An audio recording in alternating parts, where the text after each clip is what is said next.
So Daun, just to kind of get started, introducing yourself, kind of who you are, what you were doing before FFL, what got you into FFL, and why you're here. Okay. Well, I'm out in Arizona, in Mesa. I'm the wife of Eugene. Maybe you guys will meet him sometime. But I was really strong in nonprofit education before FFL. In fact, I was living out of the country for about 14 years, educating the deaf and hard of hearing in a literacy program. And prior to that, I was a legal administrative assistant. So running my own business isn't foreign to me. I had done some remote services to those attorneys and the support staff long before, remote work was a thing.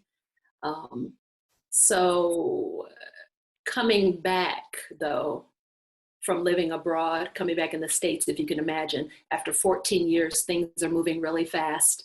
I'm getting older. The work industry is just changing. And so as the job market changed, I still never lost that flavor or that desire for self-employment, though. And so I reached out to a friend of a friend who was with FFL. And so I was able to start my FFL connection in May of last year. Awesome. Well, we're super thankful to have you. And Daun, you have quite the background story. It's not your traditional story. And I respect you so much just for the work you put in and giving back. And you're tweaking, you're adjusting, and you're just moving in a direction that you want to move to. Seems like throughout your whole career. And I think that that's amazing because not everybody can say that. So kudos to you there, Daun. Absolutely. And just to kind of hit off with telesales or virtual sales, however you want to call it, Daun, put some flavor on it, whatever, you want to call it here. How has that helped or benefited your business since it's become a thing here at FFL? Yeah, for me, it's kind of like, when somebody's flatlining and they pull those paddles out boom, to kind of like bring it back to life. It's really what I needed because like I mentioned, being out here in Arizona, I mean, it's hard to count the big fish that are out here, the big FFL producers. I mean, the work spots that I go to. I mean, Nina's office is here, Grady's whole setup, and then Brandon Kitchens. I mean, so it's like, I'm like, what am I gonna do out here, And for a while, it was a bit of a challenge. Trying to get that traction by having a full field-based business. And it wasn't because I wasn't trying. I'm used to putting sweat equity in. I'm not trying to rise to the top in any easy, fast track. But with the telesales, it just seemed like, okay, now I have another option. I can grab up more licenses in other states, and I can help families that aren't right here in my backyard because my backyard was dry. So it really, and actually it gave me some excitement too. I mean, because it's kind of tough to shift gears. You're calling to this state and you got to kind of stay on your toes too. So for me, it's amazing. But the one thing is, I tried to kind of say, okay, I'm not going in home. I tried to do that kind of hard turn and not good. So a hybrid, combining the two, especially when you keep in mind, it depends on what type of client you're talking to. Is it mortgage protection? Those are going to work more in home or, having more of a Zoom face-to-face. Call to close works better with final expense. I mean, you just got to know how to pivot. Love it. So really just kind of knowing your audience, and it kind of gave you more options, right? Where there's 50 states and now we all have access to all 50 of them, right? So it's how much work do we want to do to be able to get that result? So I love that. And you kind of hit on this a little bit, but what leads are you typically dialing on if you're looking to do like a call to close? For call to close, the age final expense, those are Okay. sweet. Those are sweet. So in the CRM, if you can get them, but once again, sometimes it's like dust in the CRM for Arizona or for, so Judy even helped me with my very first lead purchase last year. And I think she kind of looked like, wow, there's not a lot in there. So I do explore other lead vendors. Their aged final expense are perfect for call to close. Using the work spots coupons and then the coupons we got from the convention though really worked. I just tried some 2-month and 3-month mortgage protection, and those are really yummy too right now. So, but those are going to be set more for Zoom appointments though. So I have a couple of appointments set up Zoom for that, but it's still telesales though. Got it. So kind of what you're saying is it kind of depends on the lead type, the personality. Are they just trying to kind of get down to business, or do you feel like you gotta sit with them, set up a scheduled appointment? And I love the fact, Dawn, that you're willing to still go to people's homes. You're not saying like, I just, I can't do that. I can't come to your house. You're willing to do that. You're just making sure it makes sense for your schedule on that day, which is a beautiful thing, that we have the option to do that. And with that being said, how does activity look different for you for telesales versus in-home in terms of whether that's dialing or kind of what it feels like? What does that look like for you, Dawn? Well, so I remember starting out, on these calls, you always would say that, the most value is from what we do on the phones. I think it was something like 80% or something. So imagine telesales is more. It's probably like 99.9% of what you do on the phones. And so what it looks different is because, so our FFL model is pretty much like we dial on Monday, right, to fill up Tuesday and Wednesday for our running appointments in the field.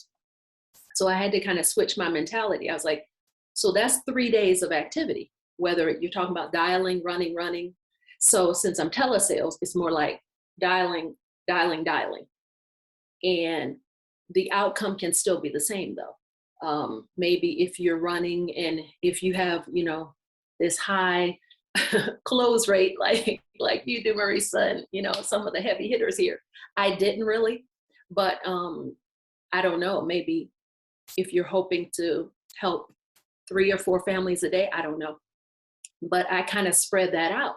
So if I can help a couple families a day, dialing, then that's still a really good, you know what I mean? It's a really good use of activity. And for someone like me who's still learning the ropes, it's just really good that way. And then a second thing was the credibility. So in the home, sitting in front of the person, they're reading your body language, you're smiling, you're taking command of that appointment, right? But on the phone, you don't get to do that. So you have to kind of, send your license to the person, volunteering that. It shows that you're taking control of that. You're not like shady, kind of skulking in the corner, and sounding calm and sincere throughout that conversation is going to get it from the call to the close. Awesome. And I love that. You just hit on a lot of different things. Essentially, you talked about, Monday was dial day to run Tuesday and Wednesday. And now you're seeing Monday, Tuesday, Wednesday as I have to put in a lot of activity, right? And I love that you said volunteering your license, right? Because sometimes, I've been in situations where they're like, oh, like, well, how do I know you're not, fake? Or how do I know it's not a scam? Even in home, right? And I'm like, oh, so it's like now I have my license, it's just laminated, I just bring it in very nonchalantly. And Dawn, I'm assuming that you do the same thing. You make sure that they have that information before you're kind of moving forward with them. Yeah, I even, on the phone, I have it saved in a favorites file, all my state licenses. So depending on where I'm calling to, even I call a person, I say, okay, is this a landline or is this can you get text? Hold on just a moment. I'm going to send you my license. And yeah, they love it. Awesome. And that's huge. And then the common sincere, right? It's like the same thing if you go in someone's house and you're like you're kind of like freaking out. They can read your body language. Whereas over the phone, all you're depending on is tonality, right? So you have one piece you're depending on. And I think that that's really why, or one of the reasons that contributes to you just kind of being able to close at a higher level with telesales. And I applaud you for that because I hear you on the dial team and I'm like, damn, she's really good. Like, I'm like, I want to buy insurance from her right now. So you stay very calm, cool, and collective. So I love that. And with the activity, Daun, would you say that, you're probably making double, triple, quadruple the dials that you might have made versus in-home? Oh, absolutely.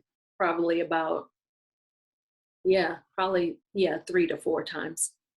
Okay, exactly. Because you know that we got to make the activity up somewhere, right? Whether that's drive time or dial time, right? Yes. Love it. Awesome. And then you kind of hit on this too, but how do you overcome kickback from sensitive information like bank accounts, social security number, or things like that? Do you tend to get kickback there, or what does it look like? Well, it's funny when not as much as I thought was going to happen because, at the end of the day, a lot of people are doing lots of things on the phone, which some of the ones that I'm really trying to mirror, like Josh Williams and like Brandon Kitchen, like he talks about, people are buying all kind of stuff on the phone and they're kind of giving their information out. So it doesn't really happen a lot. And like I mentioned, before I even get into the conversation, I tell people, now the state requires me to send you an image of my license. And so I pause and I send that. And then if we're on a Zoom call, when my license and my driver's license is on the screen, I compel them. I say, okay, can you take a snap of that picture with your phone and save that before we move on? And some people are like, no, I trust you. And I was like, well, I can't move forward until you do that. So can you just go ahead and get it done? So when they have my information, I think they know that I'm not going to be, some kind of scammer. And then secondly, like I know we all have heard Josh Williams in that in the telesales boot camp. He says, stop making stuff weird, you know? So if you don't make it strange that you're asking it, then it's not strange for them to provide it. And that is just, it's really key. Absolutely. And I love that because it kind of goes back to anything in this business, which is almost like being proactive versus reactive, right? If, someone said to you, Daun, like, well, is this a scam? You're almost like, of course, like, I just sent you all my credentials. I made you take a photo, right? And you made sure that they had everything essentially that you wanted to make sure they had access to feel comfortable to move forward.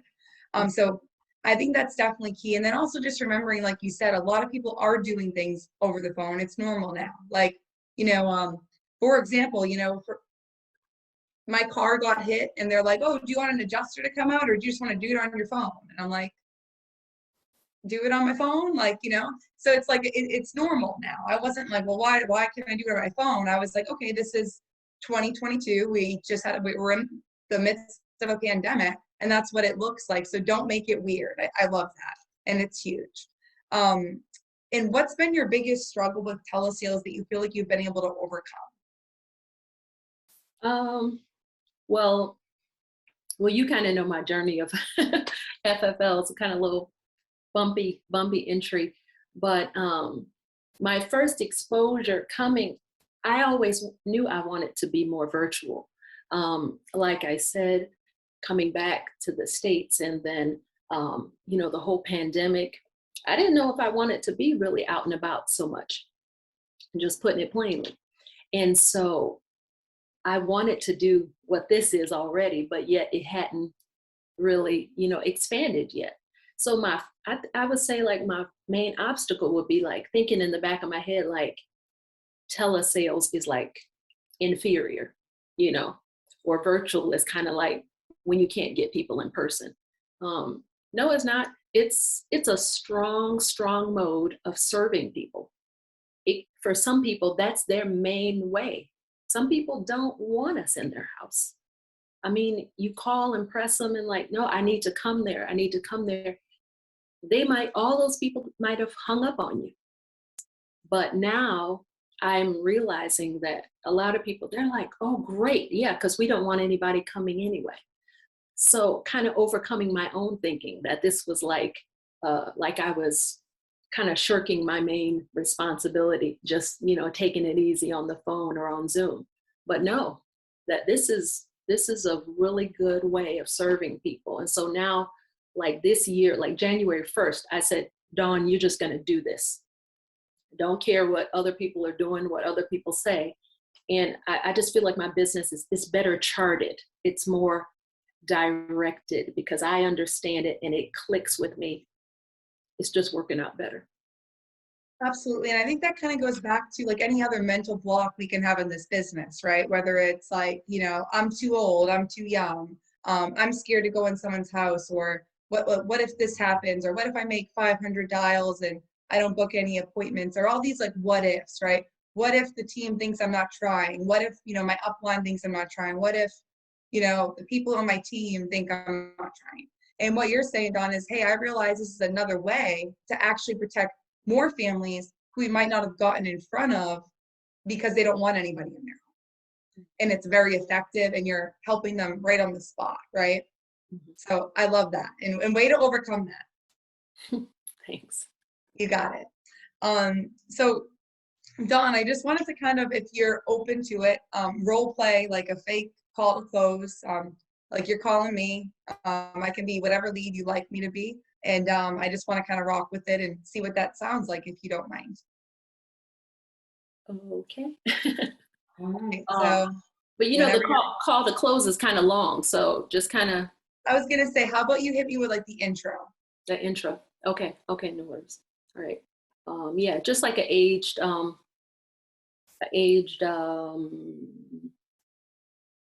expense. Sounds good. Okay. Yeah. Ring, ring. Hello.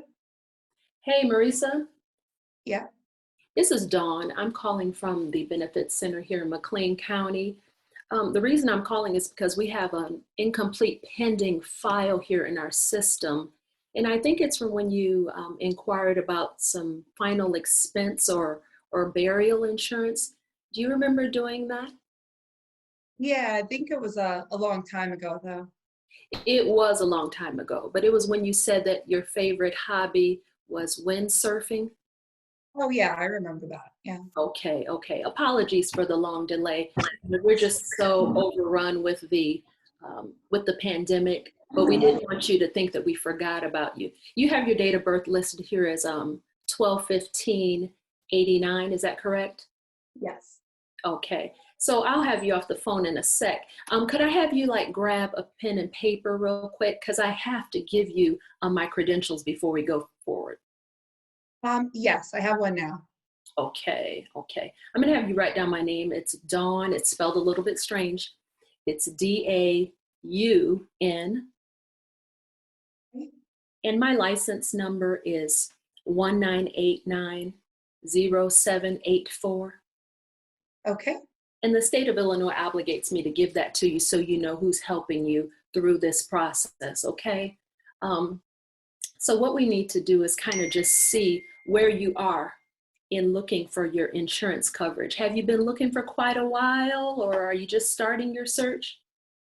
Yeah, I've been looking, just couldn't really find anything that's been affordable for me. Okay, sorry. And I hope you haven't been denied along the way, have you? I think I was denied, yeah, like a year or so back. Okay. Well, the benefit of me helping you today is I'm a broker. So I'm going to ask you a couple of questions, and then that's going to kind of like decrease the odds of you being denied again. I know that probably wasn't a good experience. So let me just ask you a couple health questions, okay? Okay. And then da-da-da. Okay. Love it. So from there, you're just walking basically through your financial inventory and what you would normally ask in home, and you're just closing it right there. Yes. And Dawn, your verbiage there is it's brilliant. I love it. Like, there's a pending file. We just have to, like, we're just closing it out essentially. I can't even repeat what you just said, but I do know I'm going to listen back to this call. I Because, stole that. I stole that from Shelley. That perfect. incomplete So the copycat business. Shout out to Shelley. That's hardcore good. copycat. Yeah. and and then also talking about, you know, if someone, well, that was a long time ago. You're blaming the pandemic, right? And you're blaming the pandemic because A, you didn't have control over the lead X amount of time ago, and also because, no disrespect, but everybody's blaming the pandemic for everything, right? So Yeah, might that's as it. well chart the course, right? Um, so it seems like you're giving that information right on the front end. You have them grab a pen and paper, which shows you also they're attentive, right? If I tell you, Dawn, no, okay, nope, I got it. Okay, Dawn, sure, whatever. You're probably not going to just move forward with me, right? Right. I'm not. Sometimes people are like, oh, I'm driving, or, oh man, I'm running right into a doctor's appointment or something. And then I just, yeah, I'll go ahead and cut it off. I'll say, oh, okay, well, we do need that. Let me try, and I can't promise you that I'll get right back to you, but I'll reach out again. And then I'm on to the next one, because these are age leads, and, we're just keeping it moving. Awesome. So you're just moving right through. So if somebody's busy, they can't do that right now. You're just like basically like, okay, well, if I have time later, I'll give you a call. Basically, click Mm-hmm. next. Right. Awesome. I love it. And what's one or two tips that you would give to somebody that's on this call right now, or including myself, that wants to maybe implement telesales or virtual sales, but maybe they're just nervous about it? I just say, seek out people who are doing it. I was really nervous, and I was like, oh man, is this going to work? And because it's kind of different, maybe it's not what you expected to be doing the way that you expected, but get around those who are just doing it. And then you just start soaking up, hearing a lot of stuff that they're trying and it's working. And yeah, like you said, copycat. I mean, don't try and reinvent the wheel. I mean, yeah, just copy it. Awesome. And I love that you said seek out people who are doing it, because it's the same thing with anything else in this business, right? Like if, Yori kills it on the phone, we might seek her out and ask her some questions about the phone, right?